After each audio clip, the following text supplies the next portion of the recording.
राज्य उत्पादन शुल्क विभाग पनवेल आणि तळोजा पोलिसांच्या तसेच प्रभाग अधिकारी अमर पाटील यांच्या आशीर्वादाने तळोजा फेज 2 येथील आशाबरी बिल्डिंग गेट नंबर 1 च्या समोर खुलेआम देशी आणि विदेशी दारूची विक्री होत आहे।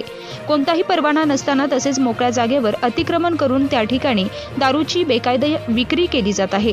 राज्य उत्पादन शुल्क आणि पोलीस विभाग याकडे दुर्लक्ष करत असून महापालिकेचे प्रभाग अधिकारी अतिक्रमण तोडत नसल्याने हा प्रकार होत असल्याचं बोललं जात आहे।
पनवेल, नवी मुंबई आणि रायगड जिल्ह्यातील ताज्या बातम्या आणि नवीन घडामोडी पाहण्यासाठी सबस्क्राइब करा कोकण संध्या न्यूज चॅनल आणि दाबा बेल आयकॉन।